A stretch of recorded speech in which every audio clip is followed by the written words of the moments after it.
नमस्कार दोस्तों, स्वागत है आपका आज के मुख्य समाचारों की वीडियो में। जी हां दोस्तों, यहां पर आपको देखने को मिलेगी सुबह से लेकर शाम तक की सारी के सारी बड़ी खबरें, मुख्य समाचार, ब्रेकिंग न्यूज अपडेट के रूप में। तो दोस्तों, आपसे रिक्वेस्ट है इस वीडियो को ज़्यादा से ज़्यादा लाइक और शेयर करें। तो दोस्तों, जानते हैं आज की पहली बड़ी खबर। दिल्ली के सीमापुरी में बंद घर से मिली आईईडी, किराए से रह रहे 3-4 युवक मौके से हुए फरार।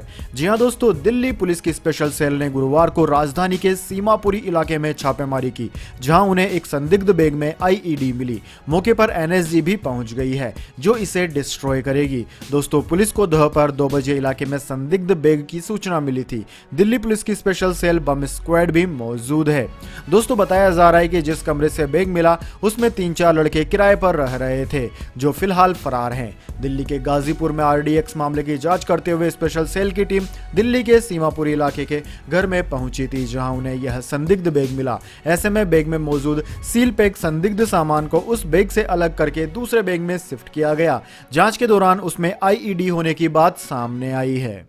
इसके बाद दोस्तों, अगली बड़ी खबर। समाजवादी पार्टी की रैली में अखिलेश का नाम लेना ही भूल गए नेताजी, याद दिलाना पड़ा कि वोट मांगिए। जी हां दोस्तों, उत्तर प्रदेश में तीसरे चरण के चुनाव के प्रचार के लिए अब सिर्फ कुछ ही घंटों का समय बचा है। ऐसे में अब दिग्गज नेताओं का इन क्षेत्रों में आना आम बात है। दोस्तों, मैनपुरी जिले में भी 20 फरवरी को ही वोट डाले जाएंगे। ऐसे में मैनपुरी की करहल सीट से चुनाव लड़ रहे अखिलेश यादव के प्रचार के लिए गुरुवार को पहली बार समाजवादी पार्टी के संरक्षक मुलायम सिंह यादव भी मैदान में उतरे। लंबे समय बाद चुनावी सभा में आए मुलायम के जोश में कोई कमी नहीं थी, लेकिन उनकी आवाज में अब उम्र का असर जरूर दिखा। उन्होंने करहल में जनसभा को संबोधित करते हुए अखिलेश यादव के लिए वोट मांगा। नेताजी ने किसानों, नौजवानों और व्यापारियों की तरक्की को देश की मजबूती के लिए जरूरी बताया। हालांकि इस दौरान वह अखिलेश को जितवाने की अपील करना भूल गए और भाषण को खत्म करने लगे तो धर्मेंद्र यादव को उन्हें याद दिलाना पड़ा। इसके बाद उन्होंने अखिलेश यादव के लिए वोट की अपील की। इसके बाद दोस्तों, अगली बड़ी खबर। पूर्व प्रधानमंत्री मनमोहन सिंह की चुनाव में हुई एंट्री। चुनाव के बीच पहला वीडियो जारी किया, कहा मैंने बोला कम, काम ज्यादा किया, मोदी सरकार का राष्ट्रवाद है नकली। जी हां दोस्तों, देश के 5 राज्यों में हो रहे चुनाव में पूर्व प्रधानमंत्री डॉक्टर मनमोहन सिंह की भी एंट्री हो गई है। प्रधानमंत्री नरेंद्र मोदी की आबोहर रैली से पहले उन्होंने वीडियो के जरिए केंद्र सरकार पर निशाने साधे। पूर्व प्रधानमंत्री ने कहा कि मोदी सरकार का राष्ट्रवाद नकली है, जो अंग्रेजों फूट डालो और राज करो की नीति पर चलता है। डॉक्टर मनमोहन सिंह ने केंद्र सरकार को चीन के मुद्दे पर भी घेरा। उन्होंने कहा कि 1 साल से चीनी फौज भारत की पवित्र जमीन पर बैठी है। इस सरकार को संविधान पर भरोसा नहीं है। संवैधानिक संस्थाओं को लगातार कमजोर किया जा रहा है। सरकार देश के अंदर ही नहीं बल्कि विदेश नीति के मोर्चे पर भी फेल हुई है। उन्होंने कहा कि आज देश की स्थिति चिंताजनक है। कोरोना के दौर में केंद्र सरकार की गलत नीतियों के कारण एक तरफ अर्थव्यवस्था गिरी, महंगाई और बेरोजगारी से लोग परेशान हैं, दूसरी तरफ 7 साल से सरकार चलाने के बाद भी केंद्र सरकार गलत नीतियों को नहीं मान रही। वह लोगों की समस्याओं के लिए पहले प्रधानमंत्री जवाहरलाल नेहरू को ही जिम्मेदार ठहरा रही है। उन्होंने कहा कि मैं मानता हूं कि प्रधानमंत्री पद का एक खास महत्व होता है। इतिहास पर दोष लगाकर अपने गुनाह कम नहीं हो सकते। प्रधानमंत्री के तौर पर काम कर मैंने ज्यादा बोलने की जगह काम को तरजीह दी है। हमने सियासी लाभ के लिए देश को नहीं बांटा, कभी सच पर पर्दा डालने की कोशिश नहीं की। इसके बाद दोस्तों, अगली बड़ी खबर। यूपी इलेक्शन 2022, उत्तर प्रदेश के फतेहपुर में बोले प्रधानमंत्री मोदी, सारे विवाद एक तरफ और राष्ट्रवाद एक तरफ, 3 तलाक का भी किया जिक्र। जी हां दोस्तों, उत्तर प्रदेश चुनाव के लिए प्रधानमंत्री नरेंद्र मोदी लगातार रैलियां कर रहे हैं। इसी क्रम में प्रधानमंत्री मोदी ने यूपी के फतेहपुर में पहुंचकर चुनावी रैली को संबोधित किया। पीएम मोदी ने कहा कि मैं अभी पंजाब से आ रहा हूं, मुझे पंजाब में बहुत वर्षों तक काम करने का अवसर मिला है, लेकिन इस बार मैंने जो पंजाब का मिजाज देखा है, पंजाब के लोगों का भाजपा को विजय बनाने का जो जोश है और उत्साह देखा है, वो अद्भुत है। पंजाब का जिक्र करने के बाद प्रधानमंत्री मोदी ने कहा कि मुझे उत्तर प्रदेश में भी पहले दूसरे चरण में कई स्थान पर जाने का मौका मिला और तीसरे चरण के भी कुछ कार्यक्रम किए हैं। मैं देख रहा हूं कि हर चरण में एक से बढ़कर एक जनता का जनार्दन भाजपा के लिए समर्थन कर रहा है और बढ़ाता चला जा रहा है। सारे वादे, सारे विवाद एक तरफ और राष्ट्रवाद एक तरफ। यूपी के लोगों ने ठान लिया है कि होली आने से पहले 10 मार्च को ही रंगों की होली धूमधाम से मनाएंगे। इसके बाद दोस्तों अगली बड़ी खबर, देश के सबसे बड़े बैंकिंग घोटाले के आरोपी ऋषि अग्रवाल से सीबीआई ने की पूछताछ, फिर होना होगा पेश। जी हां दोस्तों, देश के सबसे बड़े बैंकिंग घोटाले के आरोपी ऋषि अग्रवाल से सीबीआई कई घंटों तक पूछताछ कर रही है। दोस्तों पूछताछ के बाद अग्रवाल को सीबीआई ने वापस भेज दिया और उससे अगली पूछताछ पर कुछ दस्तावेज के साथ आने के लिए कहा है। दोस्तों आपकी जानकारी के लिए बता दें, 22,842 करोड़ रुपए के इस घोटाले के मामले में सीबीआई ने पिछले सप्ताह विभिन्न आपराधिक धाराओं के तहत मामला दर्ज किया था। सीबीआई जल्द ही इस मामले में एपीजी कंपनी के अन्य निवेशकों और बैंकों के कुछ अधिकारियों से भी पूछताछ करने जा रही है। दोस्तों देश के सबसे बड़े बैंकिंग घोटाले में सीबीआई ने एपीजी ग्रुप के प्रबंधन निर्देशक ऋषि अग्रवाल समेत 5 व्यक्तियों और 2 कंपनियों एवं अज्ञात सरकारी अधिकारियों के खिलाफ मुकदमा दर्ज किया था। यह मुकदमा 28 बैंकों के समूह का नेतृत्व कर रहे स्टेट बैंक ऑफ इंडिया के उप महाप्रबंधक की शिकायत के आधार पर किया गया था। इसके बाद दोस्तों अगली बड़ी खबर, लखीमपुर कांड, आशीष मिश्रा की फिर बढ़ेगी मुश्किलें, जमानत के खिलाफ सुप्रीम कोर्ट में अर्जी दाखिल। जी हां दोस्तों, उत्तर प्रदेश के लखीमपुर खीरी हिंसा मामले में केंद्रीय गृह राज्य मंत्री अजय कुमार मिश्रा के बेटे आशीष मिश्रा की मुश्किलें कम नहीं हुई है। उत्तर प्रदेश के लखीमपुर खीरी हिंसा मामले में मुख्य आरोपी आशीष मिश्रा की जमानत को सुप्रीम कोर्ट में चुनौती दी गई। सुप्रीम कोर्ट में दायर याचिका में आशीष मिश्रा की जमानत को रद्द किए जाने की मांग की गई है।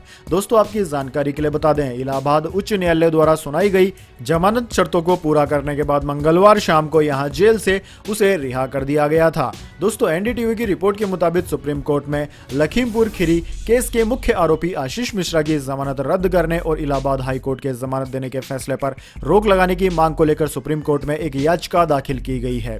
याचिका में कहा गया है कि बेखौफ घूम रहे आरोपियों से सबूतों से छेड़छाड़ की आशंका है और गवाहों को भी खतरा है। याचिकाकर्ता ने अपनी अर्जी में कहा कि इलाहाबाद हाई कोर्ट का आदेश अनुमान के आधार पर है। इसके बाद दोस्तों अगली बड़ी खबर, हिजाब कंट्रोवर्सी, मुस्लिम देशों के संगठन को भारत का करारा जवाब, हिजाब पर जारी किया बयान।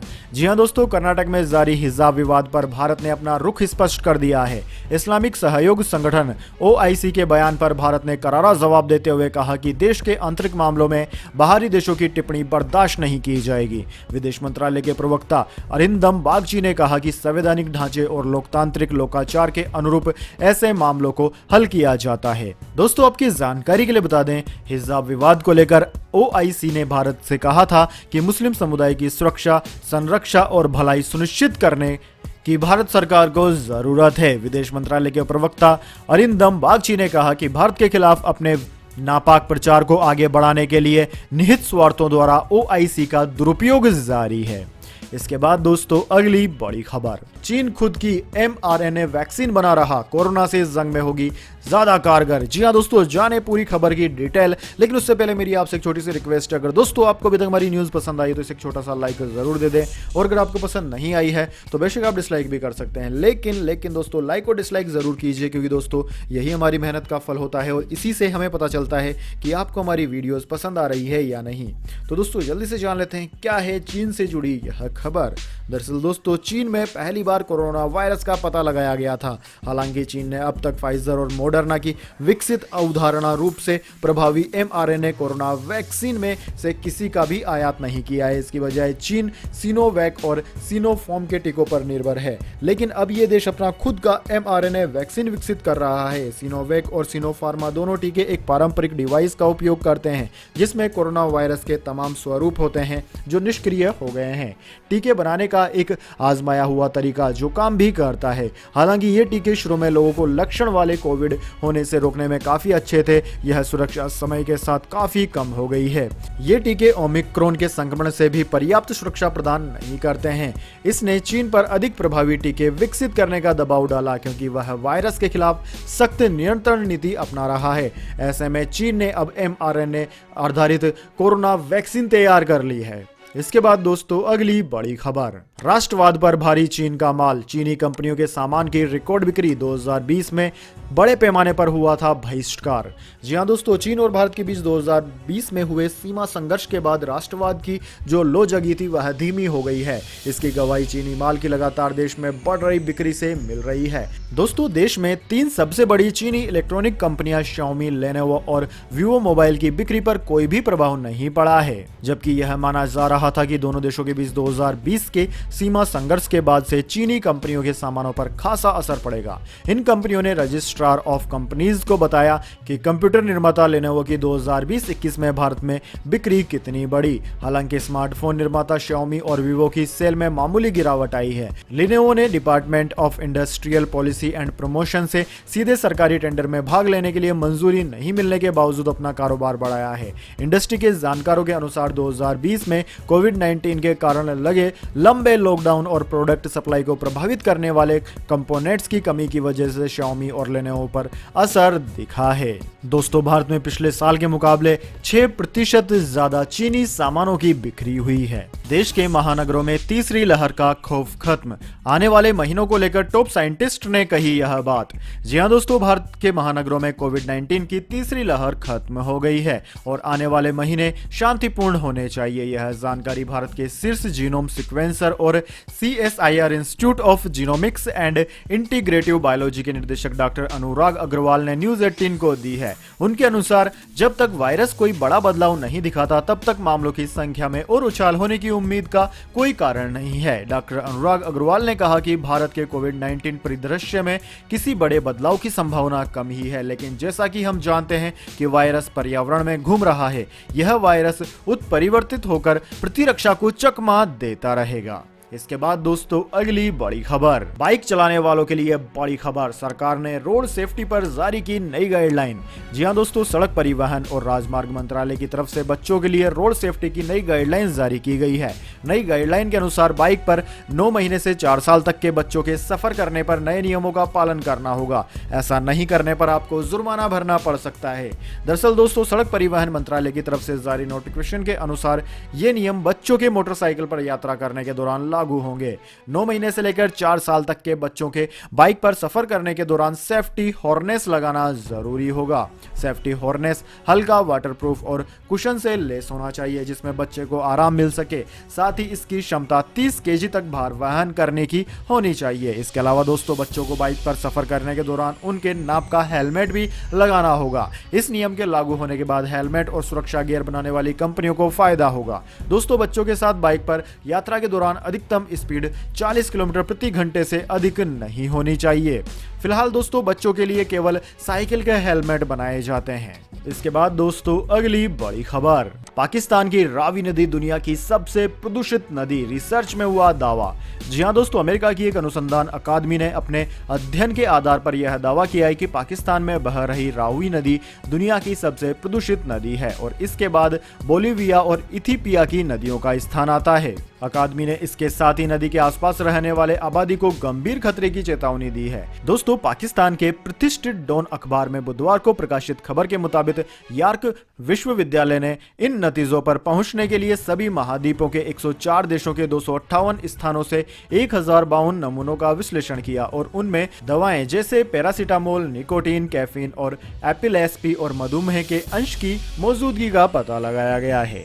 इसके बाद दोस्तों अगली बड़ी खबर, यूक्रेन में फंसे भारतीयों की सरकार ने सुनी। बिहार, एमपी और राजस्थान के छात्र बोले एयरलिफ्ट करवाओ, सरकार ने मदद के लिए कंट्रोल रूम बनाए। जी हां दोस्तों, रूस और यूक्रेन के बीच गहराते युद्ध की आशंकाओं के चलते वहां पढ़ रहे करीब 20,000 भारतीय छात्र संकट में फंस गए हैं और मदद की गुहार लगा रहे हैं। दोस्तों, दैनिक भास्कर ने 5000 किलोमीटर दूर यूक्रेन में फंसे छात्रों से वहां के ताजा हालात जाने तो उन्होंने किराए 3 गुना तक महंगा होने और फ्लाइट्स नहीं मिलने की बात कही। उन्होंने सरकार से एयरलिफ्ट कराने की मांग की। दोस्तों, छात्रों की गुहार सुनते हुए भारत सरकार ने उनकी सुरक्षित वापसी के प्रयास तेज कर दिए हैं। जानकारी के अनुसार केंद्र सरकार ने विदेश मंत्रालय के साथ ही यूक्रेन में मौजूद भारतीय दूतावास में भी स्पेशल कंट्रोल रूम बना दिए हैं जो यूक्रेन में मौजूद भारतीय नागरिकों की हर समस्या सुलझाने में मदद करेंगे। साथ ही सरकार ने दोनों देशों के बीच ज्यादा से ज्यादा फ्लाइट्स का इंतजाम करने का भी आश्वासन दिया है। तो दोस्तों, यह थी आज की तमाम बड़ी खबरें। इसके बाद दोस्तों अब बारी आती है आज के माइंड क्विज क्वेश्चन की। जी हां दोस्तों, एक आसान से सवाल का जवाब देकर आप जीत सकते हैं एक अमेजिंग सरप्राइज गिफ्ट हमारे YouTube चैनल की ओर से। तो दोस्तों आज का सवाल आपकी स्क्रीन पर आ चुका है। भारत के कौन से राज्य में सबसे ज्यादा लोकसभा सीटें हैं? जी हां दोस्तों, आप जानते हैं उस राज्य का नाम जो कि सबसे ज्यादा लोकसभा सीटों का प्रतिनिधित्व करता है। तो जल्दी से उस राज्य का नाम लिख दीजिए कमेंट बॉक्स में। अगर दोस्तों आपका जवाब पता एकदम सही और आप चले जाते हैं लकी विजेता के रूप में, तो आपको मिल सकता है एक अमेजिंग सरप्राइज गिफ्ट हमारे यूट्यूब चैनल की ओर से। तो दोस्तों जल्दी से अपना उत्तर कमेंट बॉक्स में लिख दीजिए, वीडियो को लाइक कर लीजिए और चैनल को सब्सक्राइब करके बेल आइकन भी दबा लीजिए। धन्यवाद। वंदे मातरम। जय हिंद, जय भारत।